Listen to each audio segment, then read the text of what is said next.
Eh bien, bonjour, bonsoir, comme vous voulez. Quoi de neuf, votre émission quotidienne que vous aimez, que vous appréciez, avec aujourd'hui quand même des points d'interrogation. Nous sommes dans une société, nous remarquons maintenant que de plus en plus la violence s'est installée, le nombre de meurtres qui augmente. Pour en parler avec nous aujourd'hui, nous avons un spécialiste, on va dire ça comme ça, M. Louis Ziberté, qui est secrétaire territorial adjoint de police nationale. Bonsoir, M. Berté, bonjour, comme vous voulez. Ouais. Bonsoir à tout le monde. Alors, le constat que je viens de faire là, rapidement, est-ce que vous le partagez? Moi, qu'à penser que si ou là, évidemment, c'est que ça va très mal. Ben, ça fait 25 ans. Ça fait 25 ans que je suis un donneur d'alerte. J'alerte les responsables politiques, les responsables de la police sur la délinquance. J'avais dit que la délinquance allait justement pénétrer dans les maisons, pénétrer dans le lieu de travail, sur nos lieux de circulation. Tout le monde me prenait point fou. J'avais dit également que le nombre de tués va aller en croissant. Tout le monde me prenait point fou. Ben, on est lié dedans. Moi, j'ai prôné dernièrement sur une émission. J'ai dit que un délinquant de ces quatre va aller gifler un juge au plein milieu du tribunal. Vous allez voir que ça va arriver. Parce que tellement on est laxiste, tellement on est gentil, et tellement on pense que c'est des bisounours, on les caresse dans le sens du poil qu'ils veulent, et puis on s'abaisse, et puis on se fait tout petit devant, et c'est pas normal. Et bien, vous avez des policiers qui, comme moi, qui vont se faire taper dessus, se faire blesser, et on se demande pourquoi. Parce que moi, je ne dirais pas que c'est inutilement, parce que c'est toujours utile, notre présence et les blessures qu'on subit, c'est parce que c'est des blessures qui ont été faites à la population, qui nous ont faites à nous. Mais on est un bouclier, mais jusqu'à quand ce bouclier va tenir? Alors, M. Berté, justement, j'observais en télévision, il n'y a pas très longtemps, des statistiques qu'on nous expose, donc dans la région de Marseille, etc., on dénombre quand même 17 décès, et en Martinique, une population nettement inférieure, 23 décès. C'est énorme si on tient compte de la relativité. Marseille, c'est beaucoup plus grand. Qu'est-ce que vous pensez de ces chiffres? C'est impressionnant, ça. Ou si on regarde les chiffres de la Martinique, les statistiques, on va dire, ouais, bon, c'est un petit département, 23 tués. Sauf que, si on ramène Marseille, c'est 881 000 habitants. Et la Martinique, c'est entre 375 et 300. Une ville, donc une conurbation qui fait tout ça. Qui est largement supérieure à la superficie de la Martinique. Mais si on ramène la population au même niveau de la Martinique, au même niveau que la population de Marseille, ça nous fait 51 tués. Et Marseille restera toujours au 17. Est-ce que c'est normal lorsqu'on vous voyez ça et on renforce Marseille? Parce qu'il y a 17 tués, il faut renforcer Marseille. Par contre, nos morts en Martinique, ils n'ont aucune valeur. Ils n'ont aucune valeur puisqu'on ne renforce pas. Et quand on nous a renforcés, c'est dernièrement parce que, vous savez, la jeunesse de la chose qu'on a été renforcé assez bien cette année. Pourquoi? Parce qu'on nous a blessés, plusieurs membres des forces de l'ordre ont été blessés plusieurs policiers, donc ça les a interpellés directement. Et puis il s'est dit, ah non, il faudrait nous réagir. Non, c'est parce que le ministre d'Omcom est passé et quand il m'a serré la main, j'ai tenu la main, j'ai pas lâché. Je lui ai pas lâché la main et je lui ai dit ce que la police attendait. Et il a envoyé, il m'a dit chiche, il m'a dit pour un blessé, il parle bien.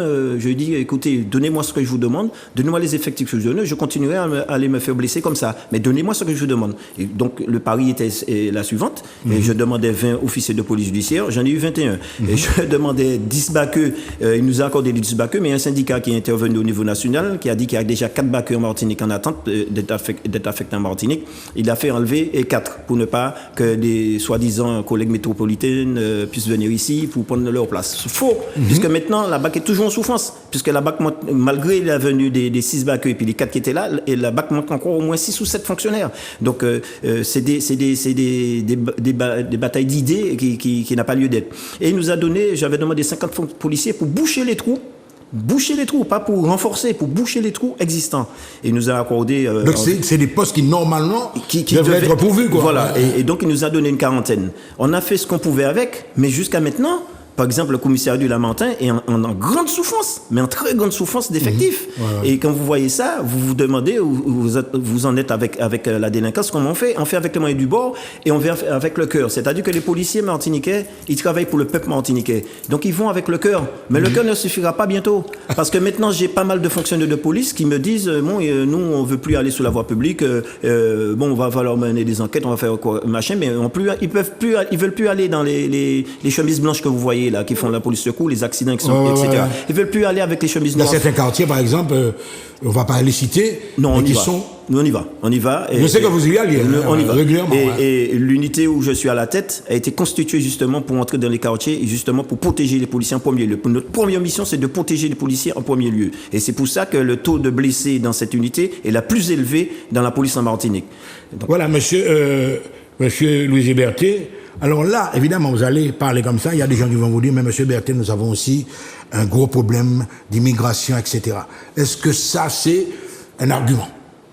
Les trop étrangers en PIA, etc. Ça fait partie d'un argument, mais je dirais, je mettrais ça à 2% sur l'échelle de 100. Pourquoi je dirais 2?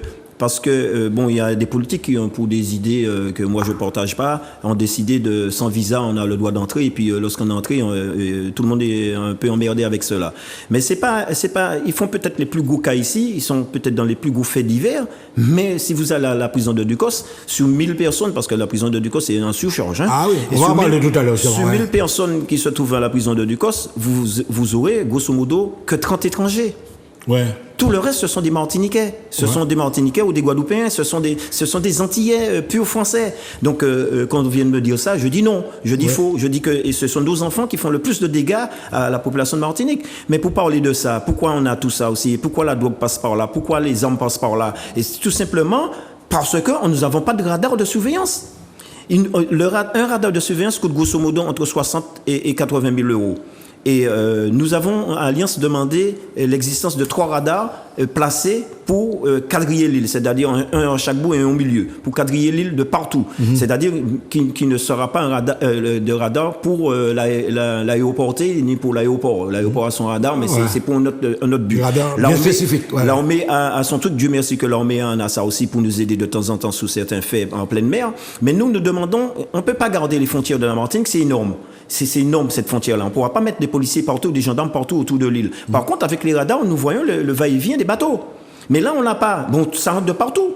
C'est un gros gruyère, tout le monde dans les trous. Ah oui, non, creuse, c'est dans les on veut. bagaille, alors, on a les Dominicains qui entrent par Pricheur, et puis on a Sainte-Lucie qui entre. Et vous avez aussi le phénomène qu'en Venezuela, l'armée aux abois, eh bien, ils vendent leurs armes. Ils vendent des armes pour les trafiquants. Et qu'est-ce qui se passe? Les trafiquants, ce sont des armes de guerre, pistolets, mitrailleurs et compagnie, et ça arrive par le biais des trafiquants en Martinique.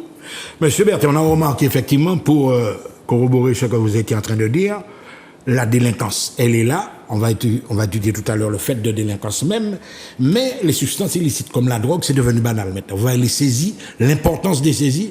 La Martinique est devenue pratiquement un carrefour, si vous voulez, une étape de la route de la drogue, quoi. Il y a un fait nouveau.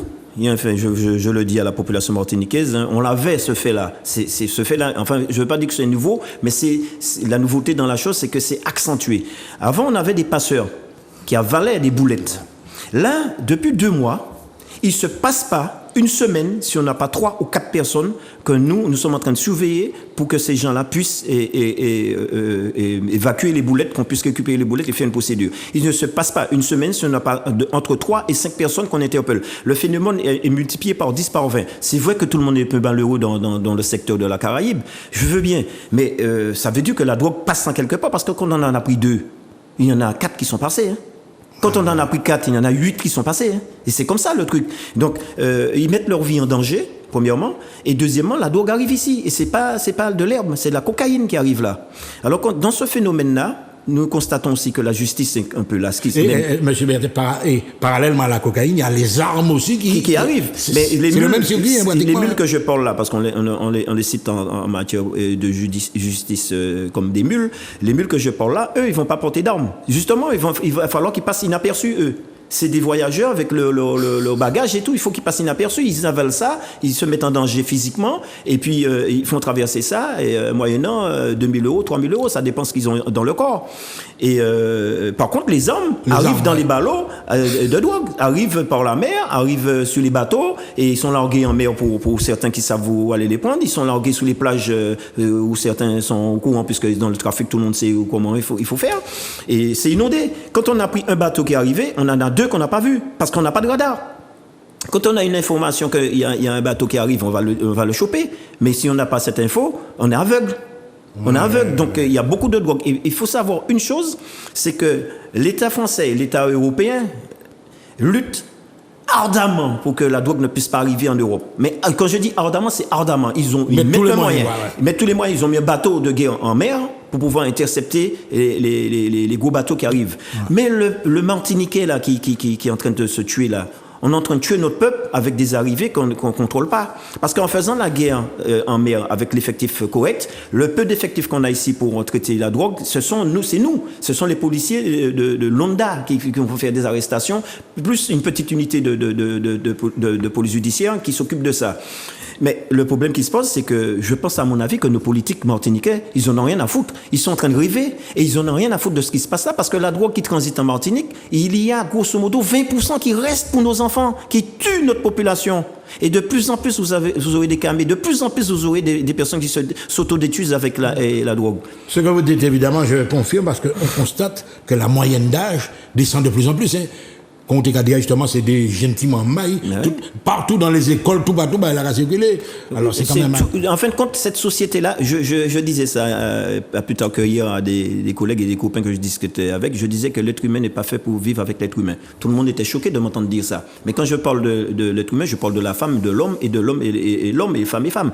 Je parle de l'entente entre nous. Ça n'existe plus. On se tolère plus, en fin de compte. Même dans une même famille. On se tolère plus. Mais c'est là qu'il y a les déchirures. C'est là qu'il y a les divergences. Donc, on se tolère plus. On a arrêté d'être solidaires entre nous. On a arrêté d'être convivial. On a arrêté tout ce qui était bien, qui avait l'importance, les valeurs. On a perdu ça. Quand vous voyez un enfant de 10 ans, de 9 ans, dans des chiottes, dans les WC d'un établissement en train de faire des attouchements entre eux, se lécher, s'embrasser, tout ce qui s'en faut. À 9 ans, vous pouvez pas savoir quel dégât ça va faire après.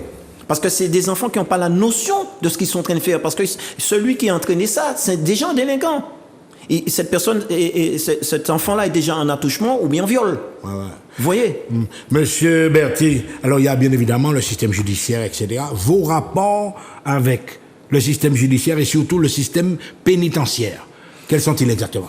Moi, je dis qu'un procureur de la République, c'est le premier policier en quant-et-quant, comme dirait M. Marie-Jeanne, quant-et-quant avec le préfet. Parce que le préfet, administrativement, c'est notre patron, c'est notre chef. C'est lui qui assure la paye des policiers, c'est lui qui, en matière, tout ce qui est administratif, c'est lui. Par contre, en matière judiciaire, tout policier, même les réservistes, même les emplois jeunes dans la police, dépendent judiciairement du procureur général, donc par le biais le procureur. Et nous avons une entente avec le procureur parce que c'est le premier policier, en fin de compte. Avec le préfet, ce sont les deux premiers policiers qui se trouvent en Martinique.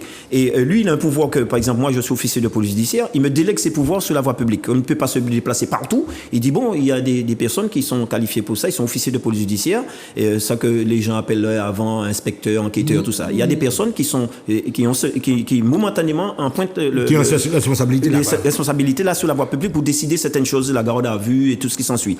Et on a une bonne entente. Sauf que cette entente s'arrête là où le POC va demander, la personne en cours 10 ans de prison, le POC va demander 7 ans. Et là, je dis non. Là, maintenant, il faut que les POC, ils arrêtent. C'est 10 ans, c'est 10 ans. Parce qu'avant, je disais, mes figues, mes raisins. On faisait 5 ans, vous me connaissez sur ça. J'étais pas sous le coup de tout. Une certaine tolérance. Voilà. On donnait 5 ans et puis de prison, mais si la personne en cours a 5 ans de prison, on lui donnait 2 ans de prison, 2 ans et demi de prison ferme. Et les 2 ans et demi qui restent, on essaie de l'insérer dans la société par le biais de stages et compagnie. Mais moi, j'ai fini avec ça. Parce que j'ai constaté que déjà c'est pas fait. Ensuite, on reste en minima, on punit pas les gens, en minima on les punit et donc ils recommencent, ils sont déjà encore en face de nous. Et le pire, c'est que ça fait des dégâts énormes dans la société. Donc moi je dis que les juges, ils sont pas conscients de la difficulté des policiers, ils sont pas conscients de la difficulté des gendarmes, ils sont pas conscients de la difficulté des douaniers et surtout les gens qu'ils commandent. Premièrement, c'est-à-dire les gardiens de prison qui commandent, ils sont pas conscients que ces gens-là sont en grande souffrance. Et quand les syndicalistes de la pénitentiaire osent ouvrir leur bouche, ils sont massacrés. Ils sont massacrés. Et moi, je vais dans leurs réunions, ça les fait pas plaisir, je pense à la chancellerie, que moi je me représente dans les réunions des gardiens de prison parce que, en plus, celui que j'ai le plus d'affinité, il est dans le syndicat opposé à la police. Et j'y vais parce que moi, je suis là pour faire progresser les choses. Et ils sont en grande souffrance. Et nous donnons notre protection à ces gens-là. Nous les aidons par le biais de ma présence pour les faire voir comme nous sommes sous le même combat, nous sommes sur le même navire et ils sont en train de manger. Parce que eux, ils manquent d'effectifs, pareil que nous. Ils manquent des moyens. Ils ont besoin d'une unité de choc à l'intérieur. Ils n'ont pas ça. Ils ont besoin de c'est eux qui doivent garder les détenus. C'est pas nous. Les policiers n'ont pas à garder les détenus. On n'est pas payé pour ça. On est payé pour porter protection. C'est-à-dire, on est là avant les gardiens de prison. Or, on nous fait remplacer les gardiens de prison dans les hôpitaux. C'est pas notre rôle. Donc, tout ça, nous sommes d'accord, eux et nous, que chacun doit rester dans son domaine. Eh bien, le problème qui se pose, c'est que la chancellerie est bien contente de trouver les policiers pour remplacer les matons et ne pas les renforcer. Et de l'autre côté, le ministère de l'Intérieur accepte ce deal-là en enlevant des fonctionnaires de police sur la voie publique pour mettre à la disposition de la chancellerie. Regardez le nombre de policiers qui se trouvent au tribunal. Vous pensez que le tribunal ne peut pas payer ces vigiles et compagnies ils ont besoin de policiers. Là, on a des policiers incalculables sur les deux tribunaux. C'est pas normal. Monsieur Berthet, justement, alors, je vous ai vu, lorsque vous êtes arrivé, il y avait un jeune avec vous, etc. Et vous étiez en train de m'expliquer qu'il y a des jeunes, justement, qui sont... Est-ce qu'il y a toujours des jeunes qui veulent faire carrière dans ce secteur-là? Heureusement, et la plupart des fois, on constate que les jeunes qui rentrent dans la police, ils ont un parent dans la police. Ils ont un père, ils ont un cousin, ils ont un oncle, ils ont un ami. Ils ont quelqu'un qui les a influencés plus ou moins et pour les faire entrer dedans. Parce que chaque année, par exemple là, on va faire un concours, on va faire un concours pour pouvoir recruter des emplois jeunes dans la police. Et s'il y a 10 places, on a 200 personnes qui demandent. Donc il y a des gens, oui, il y a des gens encore qui ça répond à un besoin, qui ont la conviction. Et le pire, c'est que lorsque je vais les voir, que je passe, parce que quand ils sont recrutés, je vais dans les écoles de formation pour parler avec eux. Et tous, ils veulent travailler avec moi, ils veulent être comme moi. Je dis bon courage, parce qu'il y en a pas. Je dis bon courage, parce que là où je suis... Il n'y a pas de liberté. Non, là où je se passe, et puis là, ce que je fais et ce que j'ai fait, je suis pas sûr qu'il y en a beaucoup qui vont le faire. Et qui continuent à le faire à mon âge, de faire ça, je suis pas sûr. Et j'essaie de les motiver, et je suis très sévère avec eux. Le langage que j'emploie avec eux, ça risque de les choquer quand j'y vais. Parce que je leur dis qu'ils sont dans la police, mais je leur dis aussi qu'ils ont un droit d'être correct et de droit. Et quand on va les appeler pour leur dire qu'il faut y aller à un endroit, et on peut pas dire je suis pas bien, je reste assis là, et puis allez-y, et puis je vais vous rencontrer tout à l'heure. Hein. C'est pas comme ça se passe. Donc il faut y aller au casse-pipe. Hein. Donc, Monsieur Berthet, justement, je vois que jusqu'à maintenant, vous êtes toujours enthousiaste, vous fait travailler, qu'on va dire, avec ton cœur. Dans ta carrière, durant ta carrière, je sais que tu as pris des risques. Est-ce qu'à un certain moment, tu as dit que, ah non, je vais démissionner, je ne peux pas continuer à regarder le système de vagabondage? Dernièrement, j'ai été blessé plusieurs fois. Hein. Je suis à la tête d'une unité, je vous ai dit, qui est le plus souvent, il y a le plus de blessés dedans. Ah, mais oui. On travaille la nuit et on est exposé à la grande délinquance en Martinique. Donc, je suis assez souvent blessé et je suis à la tête de mes hommes. Je ne vais pas les envoyer devant et puis moi, je me mets derrière eux. C'est l'inverse qui doit se faire. Donc, le chef, il est devant. Le chef, il est blessé comme tout le monde. Et moi, je me suis posé la question... Est-ce qu'un policier, qu'est-ce qui incite un policier à rester? Qu'est-ce qui motive un policier? Et parce que moi, j'étais à un moment donné, la semaine dernière, il y a quelqu'un qui m'a blessé et l'enquête, l'aboutissement de l'enquête m'a pas plu. Et je l'ai fait savoir à ma hiérarchie et j'étais à deux doigts de dire j'arrête ça. Mais j'ai dit, je donnerai pas aux délinquants cette victoire-là. Non, pas du tout. Et c'est ça qui motive le policier. C'est ça qui motive le policier. C'est pas parce qu'on est blessé, c'est pas parce qu'on est à terre, on a un genou à terre, que le policier va abdiquer. Parce que déjà, dans l'unité où je commande, j'ai choisi les hommes à mon image, c'est-à-dire des hommes qui sont rebelles, des hommes qui en veulent, des hommes qui sont corrects. Et c'est eux qui passent le moins, je touche du bon bois, c'est eux qui passent le moins à la police des polices. Pourtant, c'est eux qui sont à la pointe de l'attaque. Wow. Et pourquoi? Parce que moi, je prends de la non-violence. Wow. J'interdis mes policiers de taper quelqu'un, de me noter. J'interdis mes policiers d'aller porter le premier coup. Ils reçoivent le premier coup et là, ils se déclenchent. Wow. Mais pas avant. Et donc, ce qui se passe, c'est que motiver les policiers, je passe mon temps à cela. Ouais. Je passe mon temps à leur demander, les gars, c'est pour notre papa, c'est pour notre maman, c'est pour notre frère et sœur qu'on se bagarre. C'est pas pour nous. Nous, on met notre vie dans la balance chaque soir. Monsieur Berthet, nous arrivons à la fin de l'émission. Je vais vous donner 1 minute justement pour parler à la population, parce que là, on est en cas d'urgence, d'extrême urgence. Parlez bas, c'est mon nom. Louis, qui ça va dire c'est mon nom? Ben, je dis à ma population, comme d'habitude, ils sont en danger. Ils sont en danger parce qu'ils n'ont pas la police et la gendarmerie qu'ils méritent. Notre Martinique n'a pas les moyens de subvenir à la sécurité en Martinique. Et il ne faut pas entendre les adages qu'on dit proportion, population et ratio population-police. C'est faux. Parce qu'il ne faut pas comparer ce qui n'est pas comparable. En Martinique, on ne peut pas avoir de renfort de la Guadeloupe en moins de 5 minutes. Ce n'est pas possible. Donc on fera avec les moyens du bord quand un coup dur. D'ailleurs, on l'a vu au mois de novembre. Ouais. Par contre, je dis à nos politiques un jour, prenez vos couilles, prenez-les et dites aux instances, là il y a le ministre qui va arriver dans quelques jours là, dites, prenez vos responsabilités et dites ce qui ne va pas. Parce que vous le savez, je vous le dis. Je vous interpelle, je vous le dis. Et vous êtes les premiers parce que vous avez un certain nombre de politiciens ici qui, justement, se bagarrent pour pouvoir lutter contre la police. C'est pas normal. Voilà, en tout cas, monsieur Berthet, tel que vous le connaissez, avec son franc-parler, il vous a parlé. Je suppose que vous avez compris que c'est très sérieux. À très bientôt sur ZTV. Au revoir.